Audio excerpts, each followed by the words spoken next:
The Age of Ausra by Sir Carlton Lawrence. Episode 1, The War of the Mares. It felt more like a day in mid-August than a day in early June. The heat waves gyrated and pulsated against the asphalt in an almost obscene manner, and the scene from a short distance away was as if Lake Chautauqua had overflowed its banks to inundate the black asphalt of former U.S. Highway 76. Of course, it hadn't rained for weeks. Welcome to summer in the South. Something coming down the road, blowing dust so red. Afraid we'll see a little hard times ahead. Caleb had witnessed a lot of suffering and horrible things in the final months of his childhood life in Marietta, Georgia. But the carnage in the denser urban neighborhoods of downtown Atlanta was far greater. Yet as the pandemic worsened and the supply chain faltered, food and basic supplies became scarcer, which put society in competition with itself. The results were devastating and quickly spread into the suburbs of every major city in America and beyond. Marietta was just the next place in the crosshairs. There is a house in New Orleans they call the rising sun, and it's been the ruin of many a poor girl and God, I know I'm one. Now 17 years old, on this day, that distant chapter of Caleb's life was now dominating his thoughts. Filling the empty orange 5-gallon Home Depot bucket with blackberries was.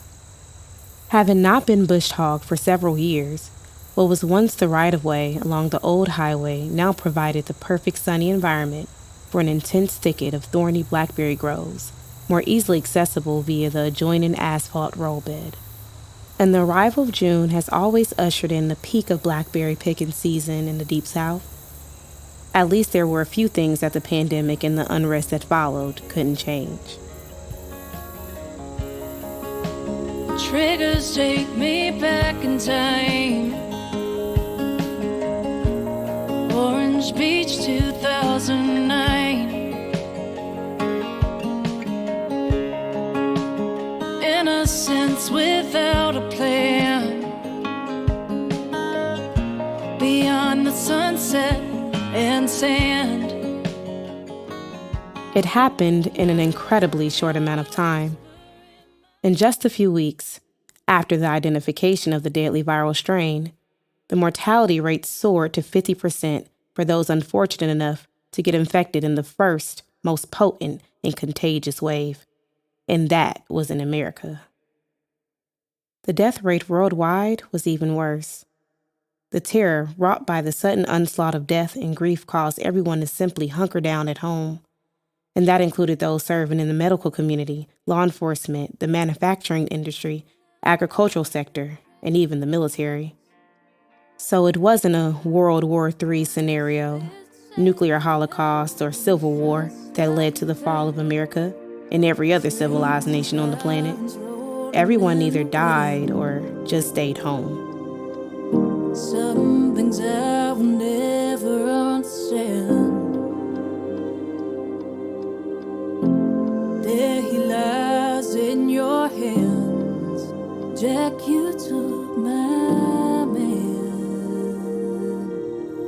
At first, he wasn't sure what he was seeing, because the shimmering heat waves made it difficult to discern real objects in the distance from a mirage.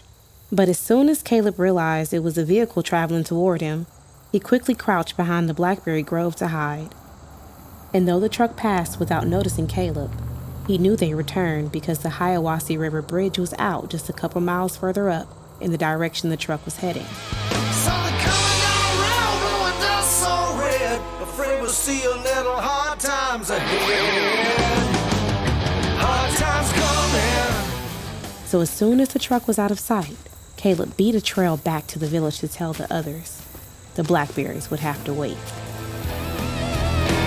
Oh, mother, please tell children not to do the things that I've done. Spend your life in Eventually, some semblance of order was restored, but only by opportunistic strongmen who managed to outthink or outmuscle or simply outlive their rivals to essentially become a dictator of a city-state. This saga was unfolding everywhere. We're digging a